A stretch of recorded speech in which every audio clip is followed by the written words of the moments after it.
Shalom Bapak Ibu Saudara sekalian yang kasih Tuhan. Mengucapkan selamat sore, selamat pagi dalam nama Tuhan Yesus. Oleh kasih kemurahan Tuhan, kalau pada saat kita masih diberikan kesempatannya, suatu anugerah buat kita sekalian. Kita mau serahkan ibadah ini semuanya dalam tangan Tuhan. Biar Tuhan senantiasa memimpin, mengurapi setiap kami yang melayani. Mari kita berdoa. Hati kami penuh ucapan syukur Tuhan Yesus, Bapak yang baik, Bapak yang penuh kasih. Tuhan, pada jam sore hari ini Tuhan, kami kembali menghadap takhta-Mu yang kudus Tuhan. Kami merasakan kebaikan-Mu yang luar biasa dalam hidup kami Tuhan. Kami percaya Tuhan, Engkau sudah hadir di tengah-tengah saat ini. Kami mengundang Engkau hadir Tuhan. Engkau ada di setiap kami Tuhan, pribadi demi pribadi Tuhan. Ya Tuhan, mengurapi setiap kami hamba-hamba-Mu yang melayani, juga jemaat-Mu yang datang Tuhan. Kami percaya Tuhan, kalau pada saat kami menghadapi perjamuan kudus Tuhan, oh Tuhan, biarlah Tuhan Engkau tolong setiap kami Tuhan. Mungkin ada yang sakit, Tuhan berikan kesembuhan. Mungkin ada yang menghadapi persoalan masalah, Tuhan pasti buka jalan Tuhan. Oh Tuhan, biarlah Tuhan senantiasa menolong setiap kami. Karena kami hanya berharap kepadamu Tuhan. Karena kalau kekuatan dalam hidup kami Tuhan, kami tanpa-Mu kami tidak bisa berbuat apa-apa Tuhan. Tetapi kami percaya kepadamu Tuhan. Engkau berdaulat atas kami, memberkati setiap kami Tuhan. Kami rindu untuk menyenangkan hati-Mu Tuhan. Terima kasih Tuhan, terima kasih. Tuhan, sekali menyerahkan ibadah ini sepenuhnya di dalam tangan-Mu. Apabila masih ada kuasa yang mengganggu, kami tolak, kami hancurkan. Hanya di dalam nama Tuhan Yesus. Ya, kuasa Roh Kudus-Mu Tuhan menguasai kami, memberkati ibadah kami Tuhan. Terima kasih Tuhan Yesus, terima kasih. Engkau begitu luar biasa Tuhan. Pertolongan-Mu tepat pada waktunya Tuhan. Pertolongan-Mu tidak pernah terlambat Tuhan Yesus. Terima kasih Tuhan, terima kasih Tuhan. Kami menyerahkan ibadah ini dari permulaan, pertengahan sampai akhirnya hanya di dalam nama Tuhan Yesus Kristus. Kami sudah berada mengucapkan syukur. Terima kasih Tuhan, terima kasih Tuhan, terima kasih Tuhan, terima kasih Tuhan. Saat kami masuk ke hadirat-Mu Tuhan, hanya melalui darah dan tubuh-Mu Tuhan, Engkau telah menghapus segala dosa kami Tuhan Yesus. Oh Yesus, saat ku masuk ke hadirat-Mu, bawa persembahan ke tempat kudus-Mu. Pujian ku naikkan, sembah ku berikan bagi-Mu Allah yang mulia. Kelayakan-Ku menghampiri-Mu, menghadap tatap kemuliaan-Mu Tuhan. Pujian ku naikkan, sembah ku berikan bagi-Mu Allah yang mulia. Oleh kuasa darah-Mu,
persembahkan yang terbaik bagi Tuhan.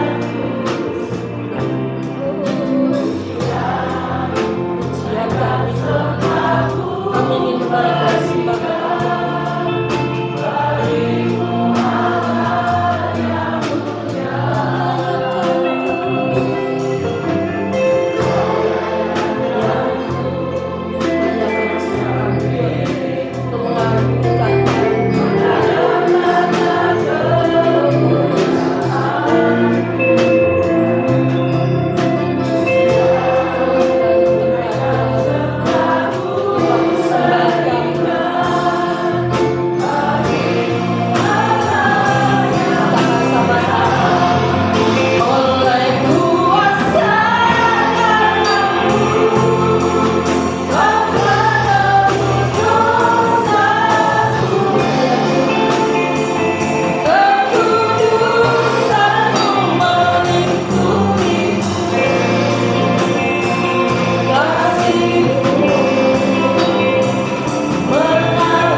sehingga kami memiliki ciptaan yang baru, Tuhan Yesus. Terima kasih Tuhan, terima kasih Tuhan. Kami sangat bangga mempunyai Allah seperti Engkau Tuhan. Kami merasakan Tuhan luar biasa Tuhan pertolongan Tuhan Yesus, sehingga kami bangga mempunyai Allah seperti Engkau Tuhan. Engkaulah segalanya dalam hidup kami Tuhan. Terima kasih Tuhan Yesus. Kami akan bersorak-sorai bagi kemuliaan Tuhan. Kami percaya Tuhan, Engkau sudah ada di tengah-tengah kami, melawat setiap kami.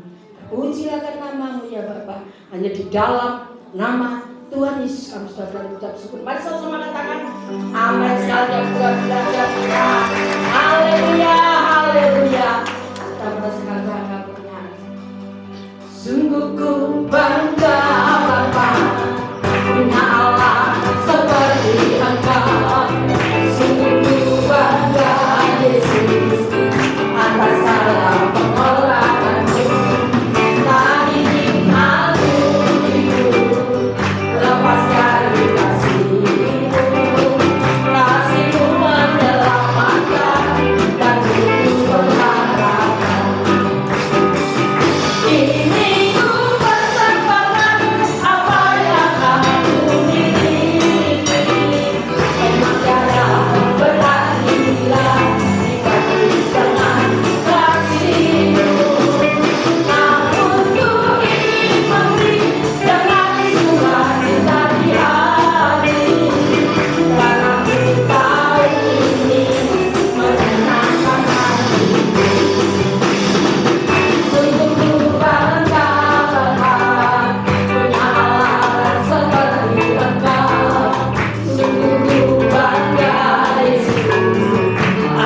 Tuhan hanya oleh darah domba anak. Selamat. Haleluya.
Terukur kasih-Mu Yesus.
kasih Tuhan untuk kesempatan yang Tuhan berikan kepada kami.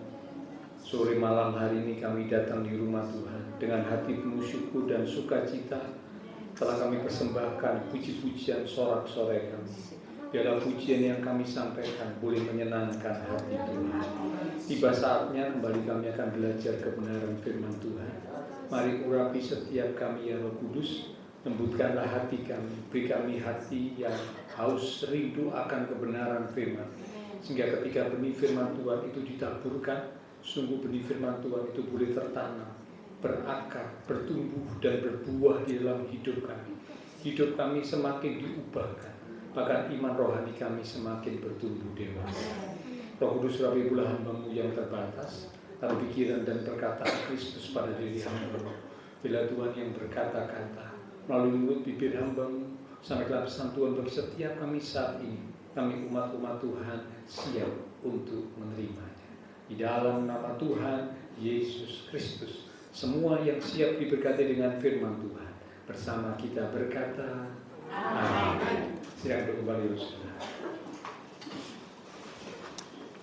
Shalom. Shalom. Puji Tuhan ya.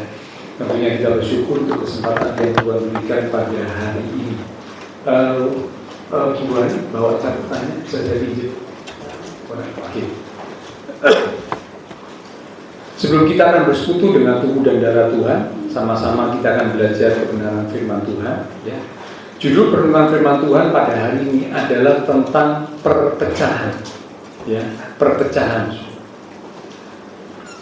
Perpecahan seringkali terjadi dalam kehidupan manusia. Mulai dari skop yang kecil, dimulai dari keluarga. Biasanya ya suami, istri, orang tua, anak bisa mengalami hal itu. Skop yang lebih besar, mungkin pekerjaan, atau mungkin ruang lingkup yang lebih besar lagi, ya satu kelompok atau organisasi tertentu. Ruang lingkup yang lebih besar lagi, ya mungkin satu bangsa atau negara. Apa yang dimaksud dengan perpecahan? Perpecahan adalah ya, hilangnya persatuan karena adanya perbedaan, konflik ataupun pertentangan.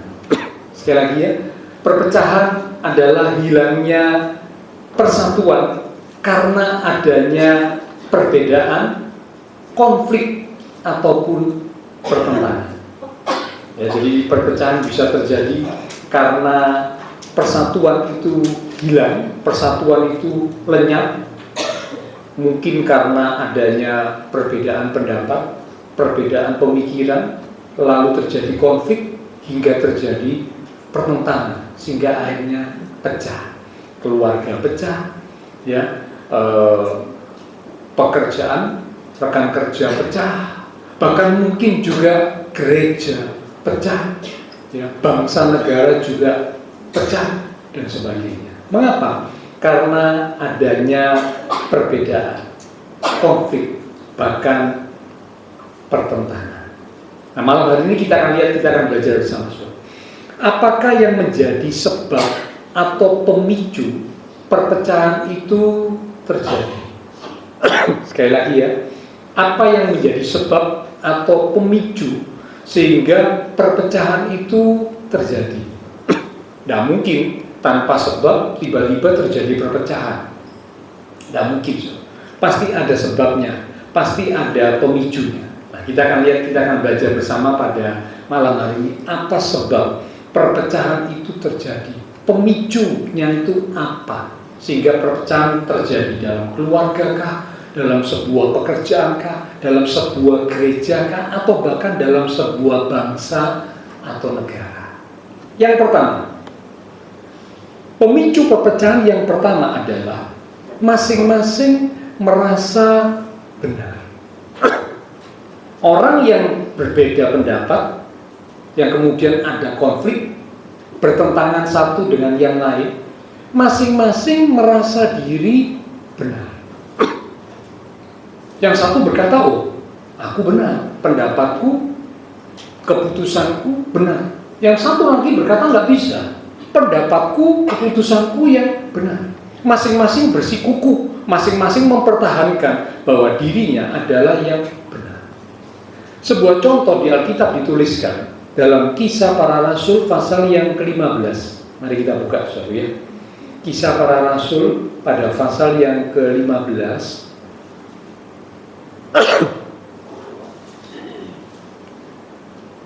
Di ayat yang ke-37 mulai. Kisah Para Rasul pasal 15 di ayat yang ke-37 mulai.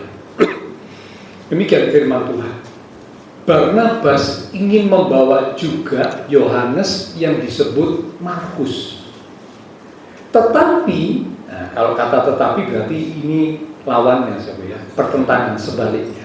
Tetapi Paulus dengan tegas berkata, apa yang dikatakan Paulus? Bahwa tidak baik membawa serta orang yang telah meninggalkan mereka di Pamfilia dan tidak mau turut bekerja bersama-sama dengan mereka. Kita perhatikan ayat atau kalimat berikut. Hal itu menimbulkan perselisihan yang tajam sehingga mereka berpisah, dan Barnabas membawa Markus juga sertanya berlayar ke Siprus. Tetapi Paulus memilih Silas, dan sesudah diserahkan oleh saudara-saudara itu kepada kasih karunia Tuhan, berangkatlah ia mengelilingi Syria dan Kilikia sambil meneguhkan jemaat-jemaat di situ. Amin. Nah, Bapak Saudara, ini adalah contoh yang jelas. Rekan sepelayanan melayani bersama Paulus dan Barnabas. Mereka melayani bersama-sama. Ya. Suatu ketika saya panggil Barnabas ini ya, disebut Barnabas ini, ingin membawa atau mengajak temannya yang bernama Markus atau Yohanes Markus. Siapa Yohanes Markus? Yohanes Markus itu adalah keponakan dari Barnabas. Jadi kalau dia manggil gitu ya, Bar gitu ya. Barnabas, singkat Bar. Nah, Yohanes Markus ini adalah orang yang pernah melayani bersama dengan Paulus di waktu-waktu yang lalu. Tetapi karena sesuatu hal, Yohanes Markus ini meninggalkan pelayanan. Cuti gitu saja. Ya, wes aku tidak melayani lagi, mundur. Ya, lalu meninggalkan pelayanan. Nah, di saat ini di Kisah Para Rasul pasal 15 ini tiba-tiba Yohanes Markus tuh ingin melayani lagi. Dia ngomong sama omnya, Om Bar, aku kepingin melayani lagi. Loh, kan kamu dulu meninggalkan pelayanan. Iya, waktu itu aku salah, aku keliru. Ya, aku bertobat, aku sadar aku bertobat, aku mau balik lagi melayani. Om Bar bilang, baik, aku sampaikan ya ke rekan sepelananku, Om Paulus, gitu ya. Lalu Barnabas ngomong sama Paulus, ini loh ponakanku Yohanes Markus ingin kembali melayani lagi. Pikirnya Barnabas, pasti Paulus setuju. Orang ingin melayani kok nggak boleh ya, pasti setuju. Ternyata kalau Bapak baca dikatakan Paulus berkata apa? No. Bahkan perkataan Paulus bukan perkataan biasa. Paulus dengan tegas. Tegas ini berarti saklek. Tidak bisa. Kira-kira gitu. Orang yang pernah mundur dari pelayanan, orang yang tidak setia, orang yang tidak komitmen, kok mau melayani lagi? Tidak bisa. Tidak boleh. Dia jadi jemaat Tuhan saja. Jangan ikut dalam pelayanan. Jangan masuk dalam tim kita. Jangan. Nah, ini mulai terjadi perbedaan. Si Om Barnabas ingin membawa ponakannya, memberi kesempatan keponakannya yang sadar dan bertobat untuk kembali melayani lagi. Sementara Rasul Paulus, Om Paulus berkata nggak boleh. Orang seperti ini tidak boleh lagi melayani. Ya, tidak memuliakan Tuhan.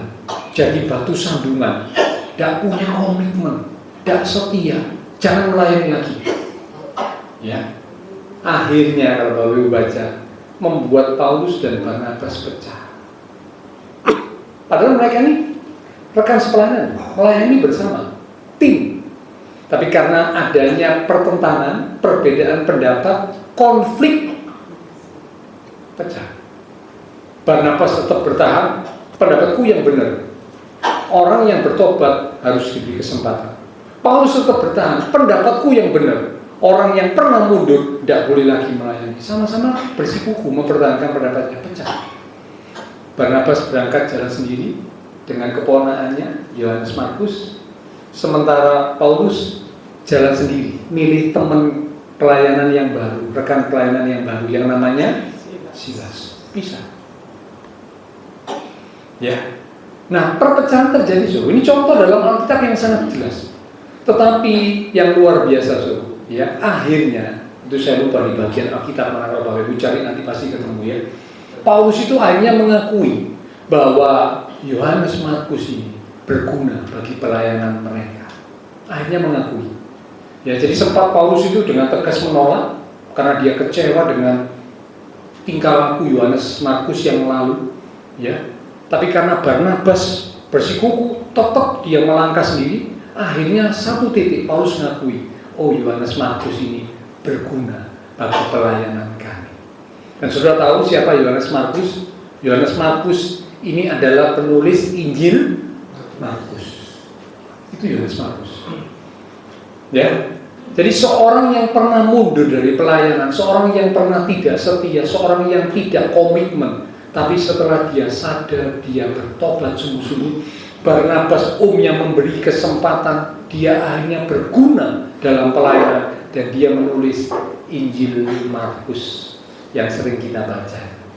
Ya, pertentangan bisa terjadi, seperti yang dialami oleh Paulus dan Barnabas.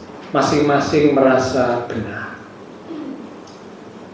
Kebenaran yang sejati itu seharusnya berdasar firman. Pikiran kita manusia, analisa kita itu bisa salah. Ya. Siapa orang yang kalau mau jujur ya, pikiran analisanya selalu benar? Tidak ada. Kalau saudara baca di Alkitab, semua orang itu pernah salah. Satu saja yang tidak pernah salah. Siapa saudara? Yang lain semua pernah salah. Kebenaran yang sejati harus berdasar firman. Yohanes pasal 17 di ayat yang ke-17 dikatakan, firman-Mu adalah kebenaran. Kebenaran yang mutlak, kebenaran yang sejati adalah firman. Mari cocokkan setiap pikiran, setiap analisa, setiap perbuatan, setiap keputusan dengan kebenaran firman Tuhan. Karena itu adalah kebenaran yang paling mutlak, kebenaran yang paling tinggi adalah firman Tuhan. Mengasihi pun harus disertai dengan kebenaran. Masa Pak mengasihi harus disertai dengan kebenaran? Apa ada mengasihi tidak disertai dengan kebenaran? Ada, so. Contoh, kalau ada orang tua, ya, rindu punya anak, ini sang ibu ini ya, rindu punya anak, ditunggu sampai usia 30, 35, 40, belum hamil. Waduh, kepingin padahal punya anak. Tahu-tahu di usia 43 hamil. Wah, seneng so. Ya, ditunggu-tunggu, ini usia yang sudah cukup lumayan ya. Bagi seorang wanita kalau sudah 40 lebih punya anak itu berisiko cukup tinggi so. Tapi ini yang sekian lamanya tidak pernah hamil, tiba-tiba bisa hamil di usia 40 sekian. Wah, senang. Lahirlah anak ya di usia mereka pasangan suami istri yang sudah cukup lumayan ya, pertengahan. Gitu ya. Wah, ini papa mama ini sayang banget sama anaknya. Anak tunggal semata wayang, sudah gitu dilahirkan pada usia mereka sudah cukup lumayan, 40 lebih. Wah, disayangi, dicintai. Bahkan mungkin bagi mereka anak ini segala-galanya. Minta apa selalu dikasih, tidak pernah ditolak, tidak pernah ditunda. Wah, luar biasa ya. Padahal seharusnya kalau mendidik anak meminta sesuatu, tidak selalu harus dikasih, tidak selalu langsung dikasih, tidak. Amsal mencatat anak yang dimanja akhirnya akan mendatangkan kesulitan atau kesukaran bagi orang tuanya. Nah, ini karena papa mama ini saking cintanya, dibilang ini buah hati kami. Ya, anakku semata wayang, wah tak cintai, minta apa pokoknya dikasih. Tidak pernah ditolak, tidak pernah ditunda, langsung dikasih. Saya tanya, ini mengasihi nggak sih? Loh sebenarnya mengasihi. Kalau ditanya orang tuanya, papa mamanya pasti bilang, loh ini bukti aku mengasihi katanya. Bukti aku cinta sama anakku. Karena dia kepingin minta apa aja selalu tak kasih. Tetapi masalahnya mengasihinya tidak di dalam kebenaran. Ayo kita buka ayatnya. 1 Yohanes pasal 3 di ayat yang ke-18. 1 Yohanes pasal 3 di ayat yang ke-18.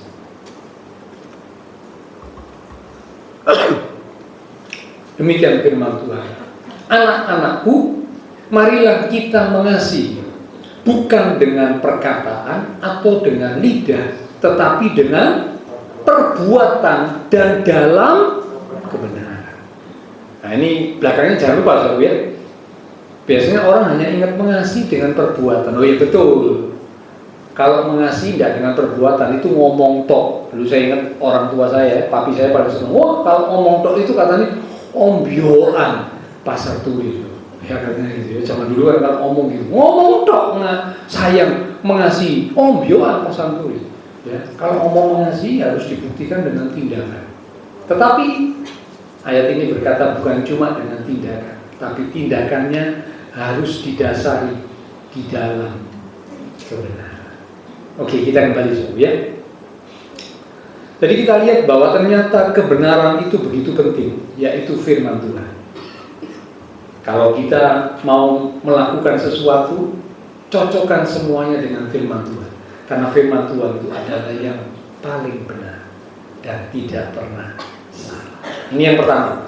Pemicu perpecahan adalah masing-masing merasa benar. Yang kedua, pemicu perpecahan yang kedua adalah menuntut secara berlebihan. Sekali lagi, menuntut secara berlebihan. Kita buka dari 1 Raja-Raja pasal yang ke-12.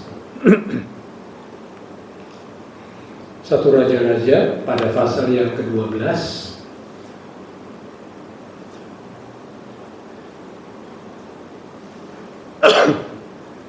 Di ayat yang ke-11 mulai. Maka sekarang ayahku yaitu Salomo telah membebankan kepada kamu tanggungan yang berat, tetapi aku akan menambah tanggungan kamu. Ayahku telah menghajar kamu dengan cambuk, tetapi aku di sini adalah anak Salomo yang bernama Rehabeam, akan menghajar kamu dengan cambuk yang berduri besi. Cukup sampai situ. Nanti selebihnya Bapak Ibu baca sendiri. Ceritanya, kisah ceritanya secara ringkas ya. Salomo digantikan oleh anaknya yang bernama Rehabeam. Nah, di awal Rehabeam memerintah sebagai raja menggantikan ayahnya. Dia itu minta nasihat. Nah, di tim penasihatnya dia itu ada 2 tim. Yang satu, penasehat yang berisi orang-orang yang tua-tua, bekas penasehat ayahnya. Yang satu adalah penasehat yang berisi orang-orang yang muda-muda, ya, kurang lebih ya sebaya dengan Rehabeam. Nah, ada 2 tim. Dia tanya, apa yang harus aku lakukan? Kalau rakyat datang kepadaku, mereka minta keringanan pajak dan sebagainya, apa yang harus aku lakukan? Tim golongan penasihat tua bilang, ikuti. Kalau rakyat minta keringanan, ikuti. Kan ini awal kamu memerintah, ya, ambil hati rakyat.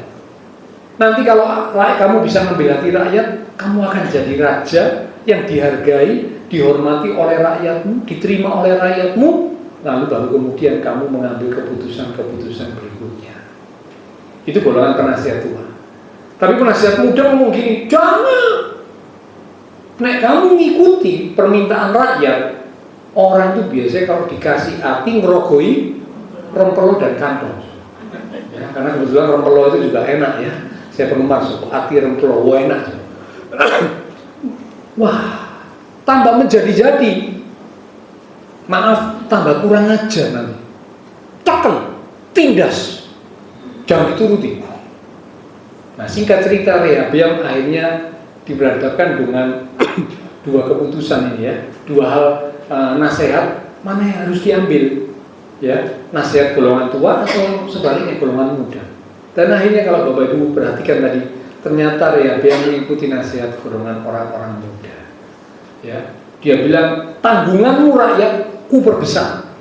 Dulu kalau ayahku Salomo cuma nyambuk kamu dengan cambukan biasa, aku akan nyambuk kamu dengan cambuk yang disertai duri besi. Cambuk kalau duri besi itu kok nak main-main loh.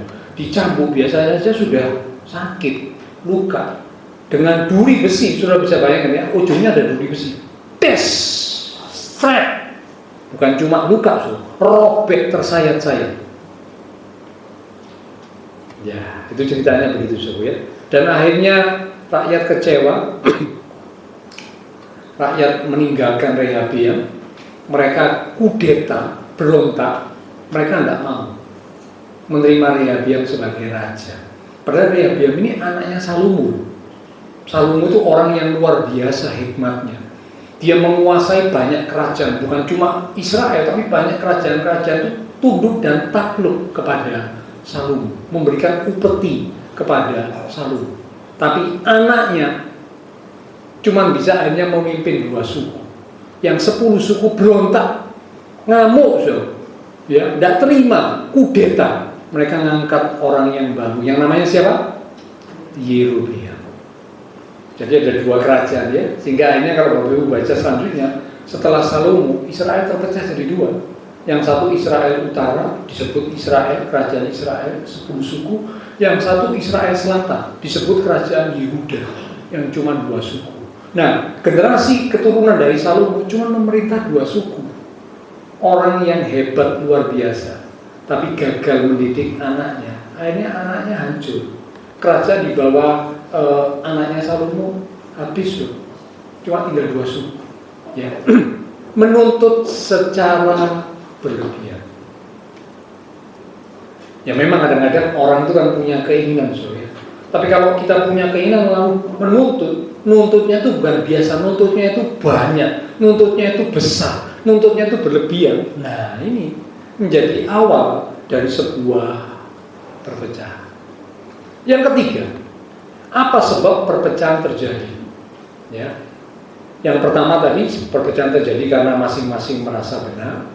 Yang kedua, perpecahan terjadi karena menuntut secara berlebihan. Yang ketiga, perpecahan terjadi karena tidak memenuhi kewajiban. Banyak orang mendahulukan hak daripada kewajiban. Padahal seharusnya kewajiban dilakukan, baru nanti mendapat haknya. 1 Korintus pasal 7 mencatat, ayo kita buka ya, 1 Korintus pasal yang ke-7 di ayat yang pertama mulai.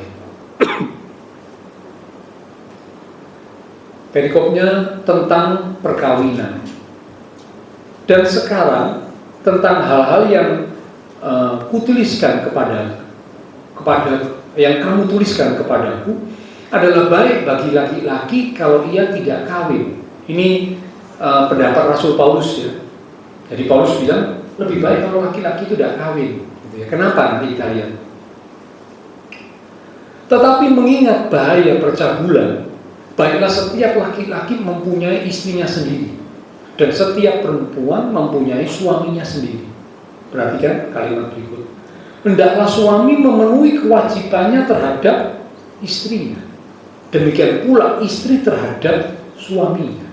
Istri tidak berkuasa atas tubuhnya sendiri, tetapi suaminya. Demikian pula suami tidak berkuasa atas tubuhnya sendiri, tetapi istrinya.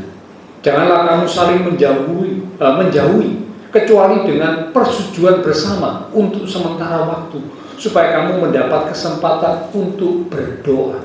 Sesudah itu, hendaklah kamu kembali hidup bersama-sama, supaya iblis jangan menggodai kamu, karena kamu tidak tahan bertahan. Jadi Rasul Paulus nanti kalau Bapak baca berikut-berikutnya ya, Rasul Paulus berkata, pendapatku lebih baik kamu tidak menikah. Dan memang itu dilakukan oleh Rasul Paulus. Jadi Rasul Paulus ini salah satu rasul yang memang tidak menikah. Mengapa? Dia berkata kalau tidak menikah itu bisa memusatkan perhatian kepada Tuhan itu secara maksimal. Waktu untuk Tuhan, perhatian untuk Tuhan itu bisa lebih banyak. Tapi orang yang menikah itu terbagi. Selain memperhatikan urusan dengan Tuhan, tapi juga perlu memperhatikan keluarga, memperhatikan suami, memperhatikan istri, memperhatikan anak-anak. Kalau Tuhan menganugerahkan anak-anak, perlu. Nah, tadi dikatakan suami tidak berkuasa atas tubuhnya sendiri, tapi istrinya. Istri tidak berkuasa atas tubuhnya sendiri, tapi suaminya. Ini bicara tentang kewajiban. Ya, saya tidak ngupas lebih jauh. Nanti kalau ngupas lebih jauh nanti pikirannya belok-belok. Ya, jangan. Ya, cukup. Pokok intinya suami istri itu punya kewajiban. Waduh Pak, nek gitu nggak enak Pak. Ya, nah kalau memang nggak enak ya lebih baik jangan menikah. Loh iya kan? Nggak enak Pak, saya punya kewajiban, saya terkekang, tidak bisa bebas punya kewajiban. Waduh, nggak enak Pak, nggak nyaman. Loh kalau memang nggak enak, Paulus ngomong lebih baik tidak menikah. Nah itu usulnya Paulus. Tapi Paulus bilang kalau memang bisa nggak menikah lebih bagus.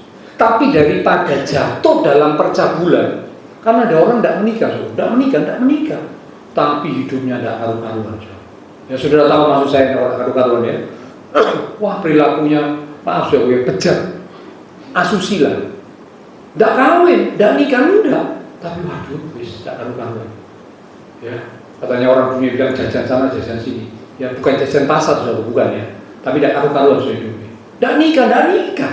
Tapi hidupnya tidak karu-karuan. Tuhan bilang jangan. Kalau seperti itu jangan. Itu tidak benar. Dosa. Lebih baik menikah daripada hangus karena hawa nafsu. Tapi yang terbaik adalah tidak menikah. Jadi kalau sudah mengambil keputusan untuk menikah, ya sudah itu risiko. Setiap keputusan itu pasti ada resiko. Karena itulah orang yang menikah adalah orang yang dewasa. Anak-anak belum boleh. Karena menikah itu memikul tanggung jawab. Tidak mudah. Ya. Waduh Pak, ya apa ini usianya wis kayak gini Pak? Wis 20 sekian, 30 sekian, 40 sekian, wis ya selaan Pak. Lalu ketemu siapa saja di pasar tegep langsung kawin. Waduh, hancur nanti. Ya. Tidak bisa, pernikahan itu bukan main-main. Saya perlu sampaikan hal ini ya. Karena saya pun dengan istri juga belajar. Membangun pernikahan itu bukan hal yang gampang. Betul. Dan saya memang menyaksikan di kehidupan ini ya. Setelah menjalani kehidupan sekian lamanya, ya saya lihat memang membangun pernikahan itu bukan hal yang mudah. Betul. Entah Bapak Ibu mungkin setuju atau tidak setuju dengan saya. Tapi saya yakin kalau kita mencermati dengan baik, pasti kita akan berkata iya. Bangun pernikahan itu tidak gampang. Karena itu setiap calon pasutri yang mau menikah itu kalau ketemu sama saya, waduh sudah ya, sama saya tak kasih omongan dari A sampai Z ya. Tak kasih omongan sih banyak. Maksud saya itu ngerti Kamu nih ambil keputusan menikah itu tidak main-main. Di dalam Tuhan itu kalau menikah itu adalah keputusan yang besar. Karena apa? Pernikahan secara Alkitab itu ikatannya terjadi sampai kematian memisahkan. Dan dikenal istilah cerai, tidak boleh. Alkitab berkata Allah membenci perceraian. Kalau saudara tidak cocok dengan pekerjaan gampang, ganti kerja. Loh ya kan? Tidak cocok sama kerja ini, tidak cocok sama pabrik ini, tidak cocok sama bos ini, gampang pindah kerja. Ya, tidak cocok makan ini, gampang pindah restoran yang lain. Tidak cocok rumah ini, gampang pindah rumah lain. Nah kalau tidak cocok sama bojo ini, ya ganti bojo lain. Masalahnya tidak boleh. Itulah sebabnya ketika kita memilih untuk membuat keputusan menikah, ini tentu harus kita siap konsekuensinya. Karena pernikahan Kristen itu bersifat sampai kematian memisahkan. Nah ini yang saya tekankan berulang kali ya. Jadi saya sangat sedih kalau melihat ada pasutri-pasutri yang hanya mengambil keputusan untuk bercerai. Ya, apalagi kalau kami ya GBI yang melakukan pemberkatan, aduh saya paling sedih. Saya bilang, kenapa? Dulu waktu konseling pernikahan saya sudah ngomong banyak A sampai Z. Sampai saya tuh pernah ngomong gini sama calon pasutri, coba kamu pikir lagi. Jangan cuma karena umur, jangan cuma karena desaan orang tua, jangan cuma karena teman, atau karena hal-hal lain, jangan. Tapi pikirkan dengan baik, apakah kamu memang benar-benar sudah siap untuk menikah? Kalau enggak, pendek, tunda dulu. Tidak apa-apa. Zaman sekarang tuh enggak kayak zaman dulu, ya. Zaman dulu lah orang umur 20 lebih wis bingung. Ya, betul ya? Zaman dulu 20 lebih wis bingung ya. Papa mama wis bingung, "Iya anakku kok gak payu-payu kawin." Zaman dulu gitu, so. Zaman dulu Siti Nurbaya. Ya. Zaman sekarang enggak ada kayak gitu, so. Dipikir dulu, ditimbang dulu. Benar-benar anakku sudah siap atau benar-benar diriku sudah siap untuk menikah berumah tangga atau enggak? Karena pernikahan itu hingga kematian memisahkan. Ya, oke. Nah kita kembali dulu. Jadi hal yang ketiga, tidak memenuhi kewajiban. Ketika seseorang tidak memenuhi kewajiban, entah itu suami istri, entah itu rekan kerja atau apalah, ya, tidak memenuhi kewajiban, ini menjadi pemicu, faktor pemicu terjadinya sebuah perpecahan. Yang keempat, yang terakhir, mengapa perpecahan terjadi? Perpecahan terjadi yang keempat karena tidak adanya keterbukaan, kejujuran. Ya, sekali lagi, tidak adanya keterbukaan ataupun kejujuran. Mendem. Ya ngerti dong dewek lah. Loh, kita lupa bahwa pasangan kita atau orang partner kita ini tidak bisa telepati atau tahu hati kita kalau kita nggak ngomong. Betul Bapak Ibu? Contoh nih, Bapak Ibu Budiono, mungkin yang di sini usia pernikahannya paling tua Bapak Ibu Budiono. Kalau Pak Budiono nggak ngomong, Bu Budiono tahu nggak ya? Bingung Mas. Demikian juga sebaliknya ya, kalau Bu Budiono nggak ngomong, Pak Budiono nggak bisa. Walaupun mungkin usia pernikahannya sudah berapa Pak Budiono? 47 ya, hampir 50. Wah, puji Tuhan. Ya. Tapi kalau tidak saling ngomong, tidak saling terbuka, tidak tahu. Sama, saya sama istri saya meskipun usia pernikahan kami sudah 30 tahun. Kalau tidak ngomong, ya cuma duga-duga. Oh, bujuku karting ini gitu ya. Mungkin istri saya atau suami saya ini maunya begini. Duga-duga, nebak-nebak. Iya, ini tebakan ini benar, dan ini tebakan ini salah. Beleset, wis problem, masalah. Ya. Iya, nih bisa menyelesaikan masalah dengan baik. Kalau tidak bisa, nah ini retak, pecah, dan sebagainya. Keterbukaan, kejujuran adalah hal yang penting. Kalau tidak ada keterbukaan, tidak ada kejujuran, tidak memiliki komunikasi yang baik, maka perpecahan itu sangat mungkin terjadi. Dicatat di dalam Alkitab, ya, kisah tentang seorang yang bernama Laban. Laban ini adalah omnya dari Yakub. Ya, saudara tahu kan, Yakub itu punya mamanya Yakub itu namanya Ribka. Ya, papanya kan Ishak, mamanya Ribka. Ishak dan Ribka punya dua anak, Esau dan Yakub, anak kembar, tapi Esau yang sulung, Yakub yang bungsu. Suatu ketika Yakub menipu kakaknya, lalu merampas mengambil hak kesulungan. Esau marah. Esau bilang, "Tunggu ya, kamu akan kubunuh." Begitu dengar itu, Ribka mamanya ngomong sama Yakub, karena memang Ribka ini sayang sama Yakub. Nah ini memang repot ya, kalau dalam keluarga itu ada anak papa, yang satu anak mama, itu repot. Esau itu anak papa Ishak. Mengapa? Karena Ishak itu suka makan daging buruan.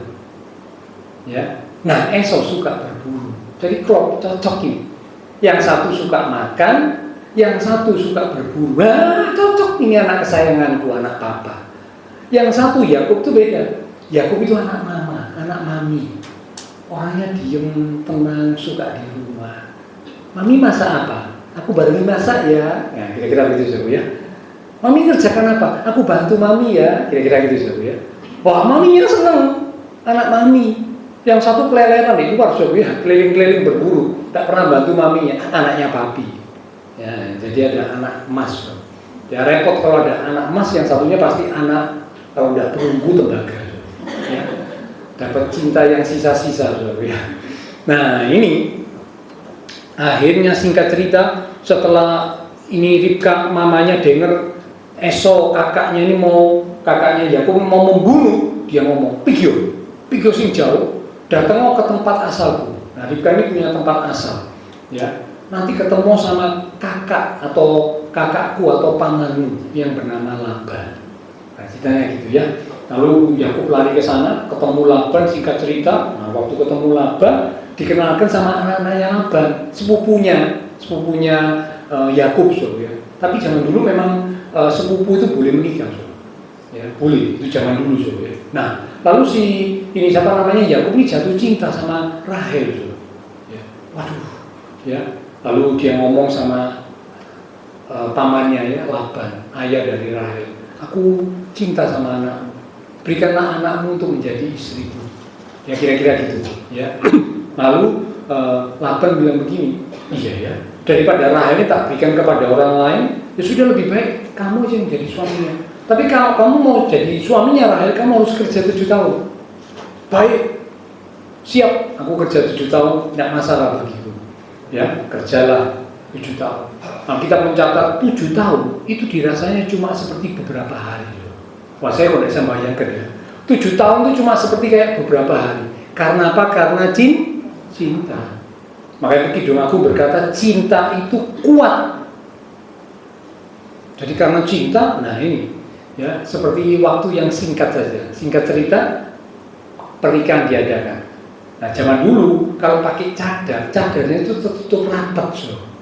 Ya beda sama zaman sekarang. Kalau zaman sekarang kan cadar itu cuma ya seperti kayak kain tile gitu ya, masih kelihatan, sama-sama kelihatan. Zaman dulu nggak tertutup rapat, so. Nah waktu pernikahan dibawalah anaknya Laban ketemu sama Yakub dinikahkan. Yakub pikir ya ini Rahel. Setelah selesai pesta, masuk, kaget Yakub waktu dibuka, cilubah Lea. Waduh, Yakub ini kerja mati-matian 7 tahun untuk dapat Rahel, kok dapat Lea.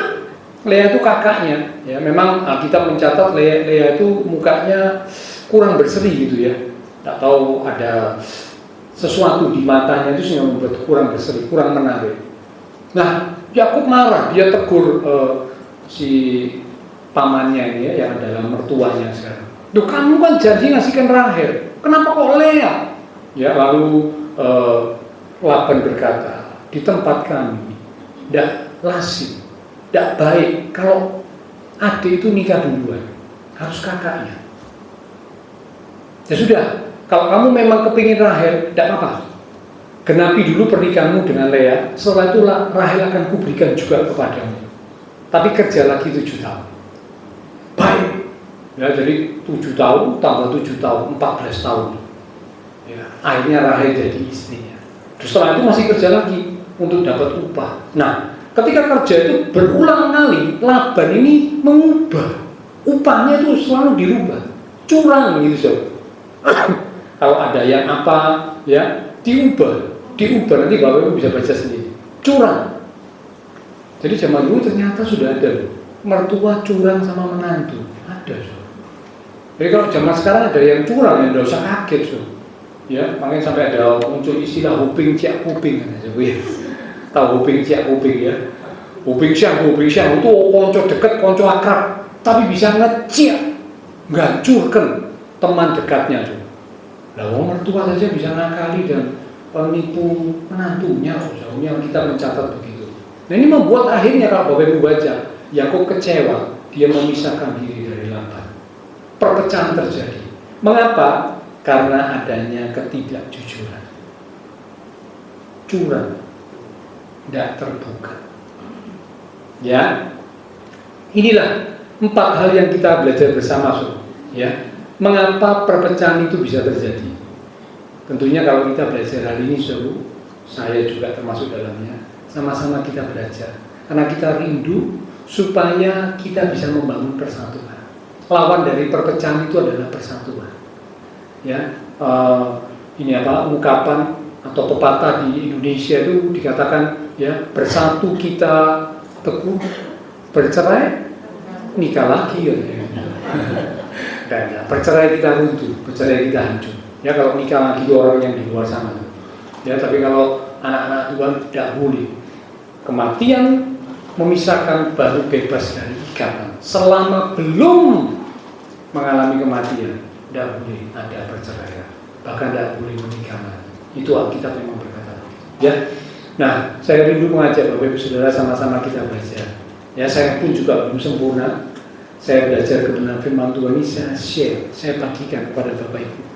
Karena kita rindu supaya kita bisa membangun persatuan. Dimulai dari keluarga, keluarga yang bersatu. Dimulai dari gereja, gereja yang bersatu. Dimulai juga dari bangsa, bangsa yang bersatu. Kalau bisa bersatu, jadi kuat, jadi indah. Ya, nanti lain kali saya lanjutkan, saudara. Terima berkat, terima upah dan sebagainya, karena ada persatuan. Biarlah firman Tuhan boleh jadi berkat untuk kita sekalian. Ya, sama-sama kita belajar untuk kita boleh membangun persatuan. Karena itulah kerinduan Tuhan bagi setiap anak-anaknya. Tuhan berdoa untuk umatnya supaya bisa bersatu. Silakan pelayan mimbar, pelayan perjamuan kudus maju ke depan. Kita akan siapkan hati kita untuk bersekutu dengan tubuh dan darah Tuhan. Lewat satu pujian kita akan katakan, ayo. Besar mulia kasih-Mu, Kau korbankan hidup-Mu, curahkan darah-Mu sebagai ganti dosaku. Kau berikan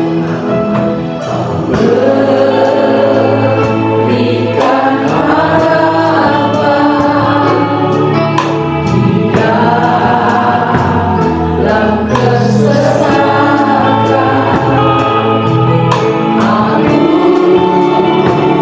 Aku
menjelaskan, tapi Roh Kudus yang terus akan mengingatkan firman Tuhan yang sudah kami terima bersama.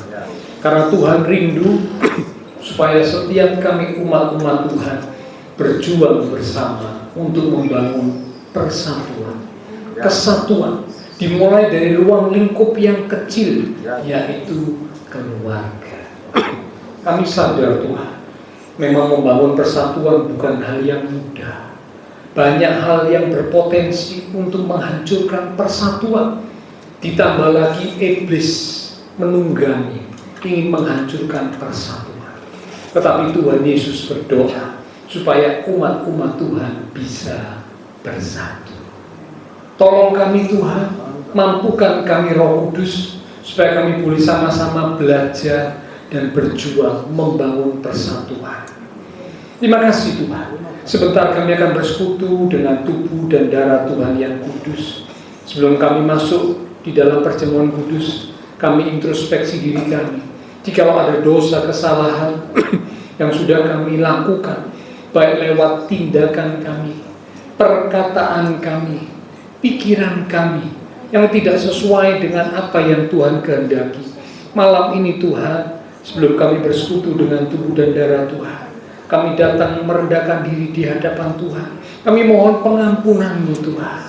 Ampuni segala dosa, kesalahan, pelanggaran yang sudah kami lakukan dalam perbuatan kami, dalam perkataan kami, dalam pikiran kami yang tidak sesuai dengan apa yang Tuhan kehendaki. Ampuni kami Tuhan. Ampuni kami Tuhan.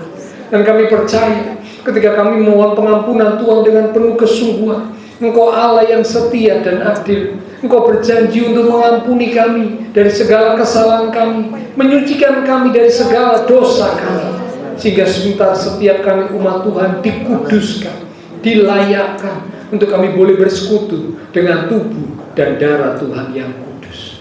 Berkati roti dan anggur yang akan kami terima, urapi setiap hamba-hamba-Mu yang akan melayani. Kami rindu sungguh Tuhan, melalui persekutuan dengan tubuh dan darah Tuhan malam ini, benar-benar kuasa-Mu, kasih-Mu bekerja dalam kehidupan setiap kami umat-umat Tuhan.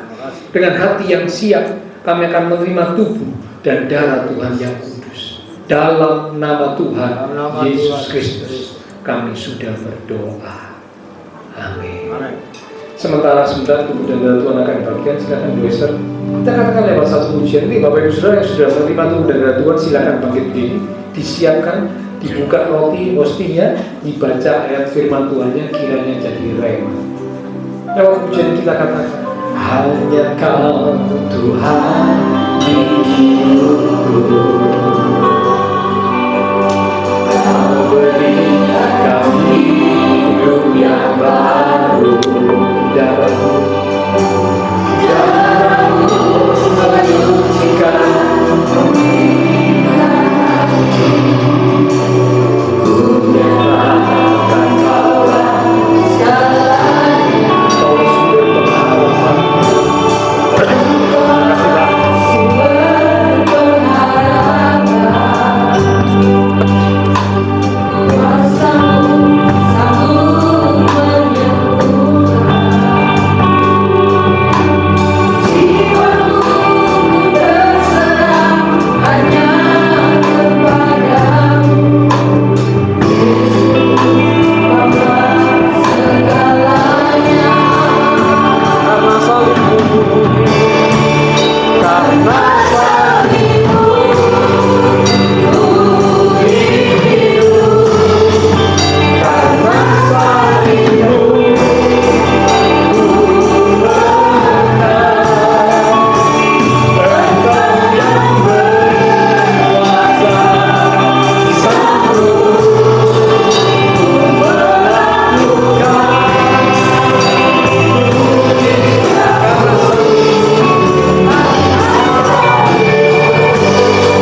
Kami percaya kebenaran dan kekudusan Tuhan telah melingkupi setiap kami umat-umat-Mu dan melayakkan kami untuk sementara kami boleh bersekutu dengan tubuh dan darah Tuhan yang kudus.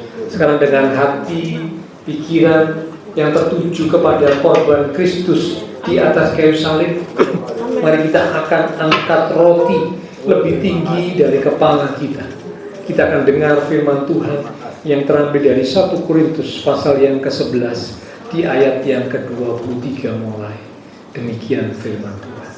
Sebab apa yang telah kuteruskan kepadamu telah aku terima dari Tuhan, yaitu bahwa Tuhan Yesus pada malam waktu Ia diserahkan mengambil roti, dan sesudah itu Ia mengucap syukur atasnya, Ia memecah-mecahkannya dan berkata, inilah tubuhku yang diserahkan bagi kamu. Perbuatlah ini menjadi peringatan akan aku.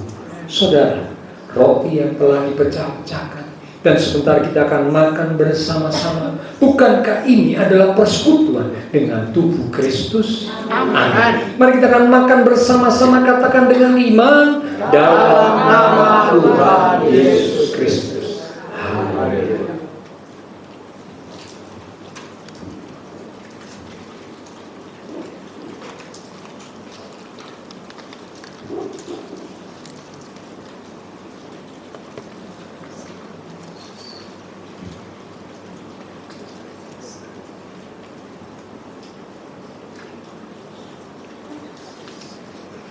Terima kasih Tuhan. Terima kasih untuk persekutuan dengan tubuh. Terima kasih Tuhan. Terima kasih. Mari sekarang kita angkat cawan lebih tinggi dari kepala kita. Kembali kita akan dengar firman Tuhan. Demikian juga Ia mengambil cawan sesudah makan, lalu berkata, cawan ini adalah perjanjian baru yang dimeteraikan oleh darahku, darah perjanjian yang ditumpahkan untuk pengampunan dosa. Perbuatlah ini setiap kali kamu meminumnya menjadi peringatan akan aku. Saudara, cawan yang telah kita mintakan berkat atasnya, dan sebentar kita akan minum bersama-sama.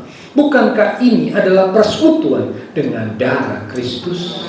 Amin. Mari kita akan minum bersama-sama, katakan dengan iman, dalam nama Tuhan Yesus Kristus. Haleluya.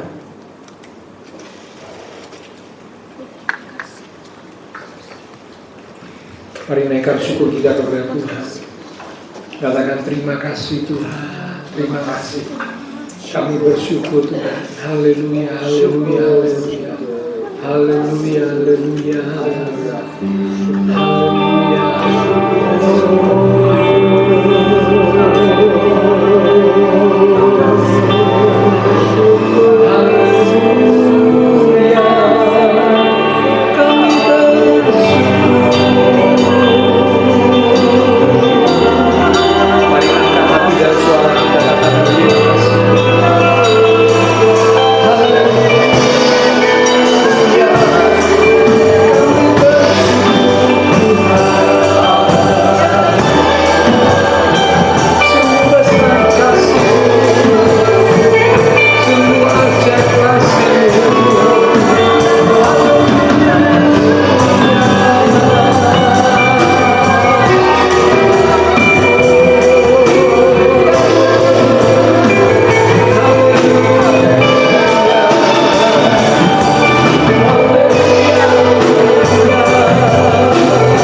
maka kekuatan yang baru sudah mengalir atas kami.